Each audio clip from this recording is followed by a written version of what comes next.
And joining us today in our Book Talk segment, great to welcome a man who's written another novel in his series of Parker Stern novels. This one's called Reckless Disregard, and we're joined today by entertainment attorney and now author Robert Rotstein from out in L.A. in California. And Robert, good to talk to you. How are you today?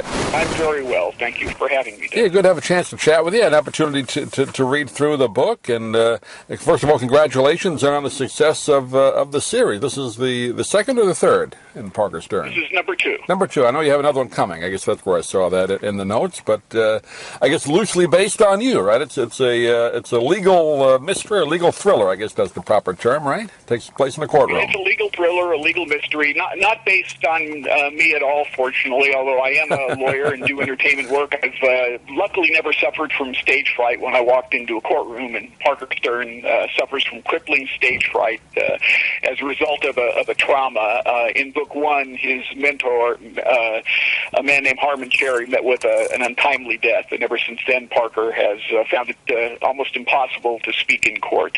Yeah, I thought that was an interesting character trait you gave him in this book. He has to, which is maybe it is more common in lawyers. I don't know, but it is for performing in a sense. But he does have stage fright when he gets in the courtroom.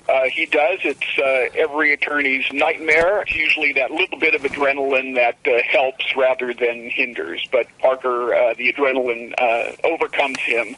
But he seeks justice and seeks truth and is generally able to go in and seeks to overcome his fear.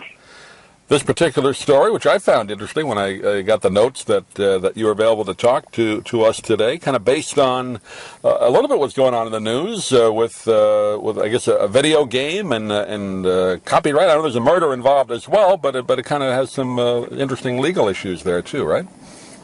Well, it does. It's actually Parker Stern, the frightened lawyer, is contacted, actually hacked by a video game designer who goes by the name of Poniard, which is a fancy name for a dagger. Poniard is famous, but no one knows who he is. And he has come out with a game called Abduction, where he accuses a movie mogul, William the Conqueror Bishop, of abducting an actress in the 1980s and probably killing her. And, of course, William the Conqueror sues Poniard for libel, and Poniard hires Parker Stern. So there's a libel case there, and I've always been interested in anonymity, and the Internet allows a lot more anonymity than we had before it came to be. And there's something kind of scary and dark about anonymous communication on the Internet. It makes for a good thriller topic, I think. Yeah, no doubt. I don't know a lot about video games, but from the way you describe it in the book and from what you see on TV or read, people do get involved in these. So these are popular. They're highly popular. They're the new media, the new artistic media. The U.S. Supreme Court a few years ago even said they have the same artistic merit, at least for the First Amendment, as do movies and books, and that's very interesting to me because video games are different because they're interactive and they can be creepy themselves and obviously controversial. So what I explore in Reckless Disregard is kind of old media, new media. You got William the Conqueror Bishop, a movie mogul, against a new media video game designer, and things become kind of frightening when they clash. Yeah, I guess I didn't think of that, but that makes kind of sense. You have the old school way, like what we recently thought with the old Hollywood movie moguls, like Mayer and all those guys, Warner Brothers back in the 30s and 40s. They were kind of in charge of everything and ran everything. Now these video game designers and the Internet, that's kind of a whole new thing, and you're seeing people, I guess, pop up like that, right? In that industry. Absolutely, and nowadays I see a lot of young people who in the old days would have become engineers or physicists or scientists, and they all want to be video game designers. Right. It's really amazing. I don't know what that says. Certainly video games do have value. I represent video game companies, but it's something that really attracts young people and sometimes the best and the brightest. Without giving too much away, how does the story kind of unfold? A lot of it takes place in the courtroom, obviously, right? A lot of it takes place in the courtroom, and what Parker Stern has to overcome is the fact that he really doesn't know who his own client is. His own client will only communicate by email and text and won't give a name. So he learns that becomes dangerous, and in fact, Parker at some point feels that he himself is in a video game with all the traps and maneuvers that he has to make, and kind of feels that no one and nothing is what it seems to be. So the story unfolds that way, and you know, one of my favorite reviews is from a reviewer who said that the book unfolds like a video game. That's what I tried to accomplish, and kind of a little different legal thriller, I hope. Yeah, you got some great dialogue, and I like asking novelists your process of doing dialogue. Do you kind of talk it out yourself? Do you write it out, or how do you go about it? You know, I write it out, but dialogue is one of those things to me that just kind of comes to mind. It's like one of those songs that you can't get out of your mind. I hear dialogue while I'm walking the dog or taking a shower. It just seems to come to me. So it's something that seems rather natural. A lot of the writing process, you have to sit down there and plot it out a little more. Description comes a little more difficult, but dialogue just seems to come into my mind.